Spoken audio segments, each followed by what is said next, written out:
இந்த குழுவை அமைச்சதன் மூலமாக மோடி ஷா போடக்கூடிய உள்நாட்டு கணக்கு என்ன? இல்லை, எல்லா இதுலேயுமே ஒரு அரசியல் கணக்கு இருக்குது. முதல் கணக்கு சசி தரூர் சம்பந்தப்பட்ட ஒரு கணக்கு. இன்டர்நேஷ்னல் லெவலில் ஒரு ஸ்டேச்சர் உள்ள ஒரு காங்கிரஸ் எம்பி தொடர்ந்து திருவனந்தபுரத்தில் வெற்றி பெற்றிருக்கிறாரு. அவருக்கு வந்து கேரளா சீஃப் மினிஸ்டர் ஆகணுங்கிற ஆஸ்பிரேஷன்ஸ் இருக்குது. ஒரு அப்பர் காஸ்ட் நாயர் கம்யூனிட்டியை சேர்ந்தவர். அவர் அதற்குள்ள வாய்ப்பு காங்கிரஸ் கட்சியில் தான் அது இருக்குங்கிறது அவருக்கு தெள்ள தெளிவாகவே தெரியும். பட் காங்கிரஸ் கட்சிக்குள்ள அந்த வாய்ப்பை பெறுவதற்கு வந்து அவர் பாஜகவை ஒரு டூலாட்டு பவர் பொலிட்டிக்ஸ் பண்ணுறதுக்கு பாஜகவை பயன்படுத்த அவர் நினைக்கிறாரு. பாஜகவை பொறுத்தவரையில் அங்கே ஒரு எம்பி வந்திருக்காங்க. மற்றபடி அங்கே உள்ள பொலிட்டிக்ஸ் வந்து சிபிஎம்முக்கும் எல்டிஎஃப்க்கும் யூடிஎஃப்க்குமான ஒரு ஸ்ட்ராங் பொலிட்டிக்ஸாக தான் இருக்குது. ஸோ இந்த இடத்துக்குள்ள ஏற்கனவே அவங்களுக்கும் அவர் ஒரு முக்கியமான தலைவருங்கிறதுனால காங்கிரஸ் கட்சியில் ஒரு தவிர்க்க முடியாத சக்தியாக இருக்கிறாரு. மல்லிகார்ஜுன கார்கேயை எதிர்த்து போட்டியிட்டவர் என்றாலும் அந்த காங்கிரஸ் ஹைகமாண்டில் இருக்கக்கூடிய அவங்களுக்கும் இவருக்கும் முழுமையான ஒரு நல்லுறவு இல்லை. ஸோ காங்கிரஸ் கட்சி அவரை சிஎம் கேண்டிடேட்டாக சொல்லுவாங்களாங்கிறது ஒரு கேள்விக்குறியாக இருக்கக்கூடிய டைமில் அவர்கிட்ட ஒரு குட்வில்லை உருவாக்கி அவரை பிஜேபி சிஎம் கேண்டிடேட்டாக சொன்னால் அது எல்டிஎஃப்க்கும் யூடிஎஃப்க்கும் இடையில ஸ்ட்ரகிள் பண்ணிட்டு இருக்கக்கூடிய பிஜேபிக்கு ஒரு பூஸ்டாக வரலாம். இல்லைனாலும் காங்கிரஸோட விருப்பம் இல்லாமல் அனுமதி இல்லாமல் மத்திய அரசு அமைச்ச குழுட சசி தரூரிடம் பெற்றிருக்கிறார். அவர் மேல நடவடிக்கை எடுக்கணும் அப்படின்னும் போர்க்கொடி தூக்குறாங்களே காங்கிரஸ். எடுத்தாலும் அவர் ஒரு லீடர். திருவாண்டரத்தில் 3 தடவை எம்பியா இருக்கிறாரு. அவருக்கு ஒரு கிறிஸ்டின் முஸ்லிம்ஸ் மத்தியில் 4 தடவை எம்பியா இருக்கிறாரு. கிறிஸ்டின்ஸ் முஸ்லிம்ஸ் மத்தியில் அவருக்கு ஒரு பேக்கிங் இருக்குது. ஸோ அவரை ஜஸ்ட் லைக் தட்னு அவர் மேலே நடவடிக்கை எடுக்க முடியாது. மேலும் இது ஒரு நாட்டு நலன் கருதிய ஒரு பிரச்சனைங்கும் போது காங்கிரஸும் அதில் வந்து சர்க்கம்ஸ்பெக்ட் பண்ணி தான் முடிவெடுப்பாங்க. இது இந்த அரசியல் இருக்குது. சுப்ரியா சூலே அண்ட் டிஎம்கே கனிமொழி இவர்கள் வந்து சரத்பவாருக்கு ரெப்ரசன்டேட்டிவாட்டும் முக ஸ்டாலினுக்கு ரெப்ரசன்டேட்டிவாட்டும் உள்ள வர்றாங்க. இதில் இவங்க வந்து பாஜகவின் நேரடி எதிரிகள் அல்ல. காங்கிரஸ் இன்க்ளூசிவ் அலையன்ஸில் இருக்கிறதுனால தான் இவங்க வந்து பாஜகவுக்கு எதிரிகள். பாஜகவோட ஆல் இண்டியா தேசியவாத காங்கிரஸும் கனிமொழி திமுக நேரடி எதிரிகள் இல்ல. நேரடி எதிரிகள் இல்ல. எதிரியோட ஒன்றிணைந்து இருக்கிறனால தான் இவங்க எதிரியாக ஆகுறாங்க. சரத்பவாரை பொறுத்த வரையில அவர் வந்து ரஃபேல் அந்த ஊழல் இதெல்லாம் வரும்போது வந்து மோடி கிளீனுங்கிற இதை மற்ற ராகுல் காந்தி சொல்லும் போதே மோடிக்கு ஆதரவான வார்த்தைகளை சொன்னவர் தான். சிவசேனாவை கண்டெயின் பண்றதுக்கு பாஜகவை ஆட்சி அமைக்கிறதுக்கு ஒரு கட்டத்துக்குள்ள உதவுனவர் தான்.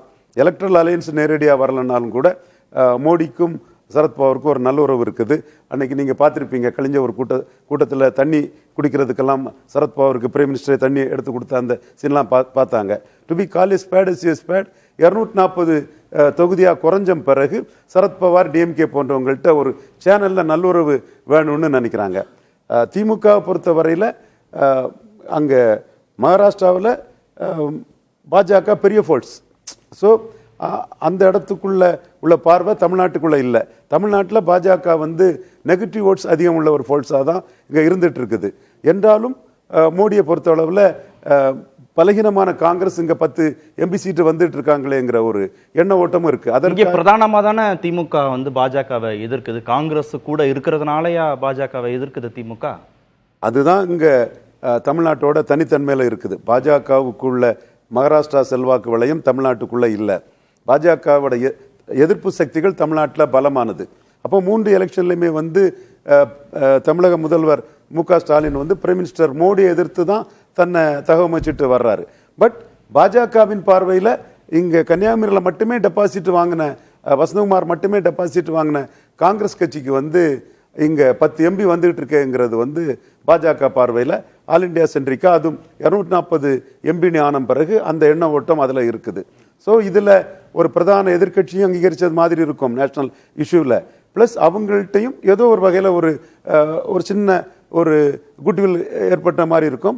அபோவ் ஆல் டெல்லி பாஜக முதலமைச்சர் ஊர்வலம் நடத்தின மாதிரி தமிழக முதல்வரும் பெருஞ்சர் அண்ணா பெருந்தகை ஜைனிக் அக்ரஷனில் பண்ணது மாதிரி, கலைஞர் 71 இண்டோ பங்களாதேஷ் அந்த இஷ்யூவில் பண்ண மாதிரி, கார்கில் பண்ண மாதிரி இந்த இஷ்யூவுக்கு முழு சப்போர்ட் கொடுத்துருக்காங்க. 40 எம்பிக்கள் இருக்கிற கட்சிங்கிற அடிப்படையிலான பிரதிநிதித்துவமாக இதை பார்க்க முடியாதா? 40 எம்பிக்கள் இருக்கக்கூடிய கட்சியில் அடிப்படையான பிரதிநிதித்துவம் பார்க்கணும்னா நீங்கள் அகிலேஷ் யாதவ் கொடுக்கலங்கிற கேள்வி பெரிதாக வருதில்லை. அப்போ ஒரு நேரடி போட்டியாளர் யூபியில் அதிக சீட்டு ஜெயித்திருக்கிறாரு. மம்தா பானர்ஜிக்கு ஏன் அவங்க கட்சியில் ஒருத்தரை லீட் பண்ணதுக்கு ஏன் கொடுக்கலன்னு வருது இல்லையா? ஸோ பரவலாக எல்லா கட்சிகளும் பாஜகவுக்கு ஆதரவாக இருக்க எண்ண ஓட்டத்தில் ரெப்ரசன்ட் கொடுத்தாலும் அந்த இதுக்குள்ளேயும் ஒரு அரசியல் கணக்குகளும் இருக்கு. சரி, கூட்டணி கட்சியான அதிமுகவுக்கு ஏன் உறுப்பினர்களையும் இடம் கொடுக்கல, குழுவுடைய தலைவராகவும் இடம் கொடுக்கல பாஜக? கூட்டணி கட்சிங்கிறதுல கமிட் ஆயிருக்காங்க. இன்னும் அது சீட் ஷேரிங் அது இதெல்லாம் வரலைங்கிறதுக்காக ஒரு காரணமாக இருக்கலாம். சீட் ஷேரிங்கில் அமித்ஷா சிஎம்னு சொன்னாலும் கூட மோடி ரஃப் அண்ட் டஃபாக இருந்து அண்ணாமலை எடுத்த வாக்குக்குரிய சீட்டை வாங்கலாங்கிற நோக்கமாக இருக்கலாம். ஏற்கனவே 2021 சசிகலா தொடர்பாட்டு அமித்ஷா வந்து பேசியும் அந்த இடம் எப்படி முறிஞ்சதுன்னா, மோடியே வேண்டான்னு சொன்ன பிறகு நீங்கள் என்ன கம்பல் பண்ணுறீங்கன்னு எடப்பாடி அமித்ஷாட்ட கேட்டதாக கூட ஒரு தகவல் உண்டு. ஸோ அந்த இடத்துக்குள்ள அமித்ஷா லெவலில் இருந்தது மோடி லெவலில் இருந்து வரும்போது தமிழ்நாட்டுக்குள்ள ஒரு சக்தியாக இருக்கணும்னா 11.4% வாக்கு தாமரையில் எடுத்தவங்க 10% மேலே வாக்கெடுக்கக்கூடிய அளவுக்கு ஒரு ஷீட் ஷேரிங் வரணுங்கிற எண்ண ஓட்டம் பிஎம்க்கு இருக்கலாம். அதற்கான ஒரு இதில் வரட்டு பார்க்கலாங்கிற எண்ணமாக இருக்கலாம். இன்னும் அதிமுக அந்த அளவுக்கு வரல, ப்ரூவ் பண்ணலன்னு நினைக்குதா பாஜக? கண்டிப்பாக ப்ரூவ் பண்ணலைங்கிறது உண்மை தானே.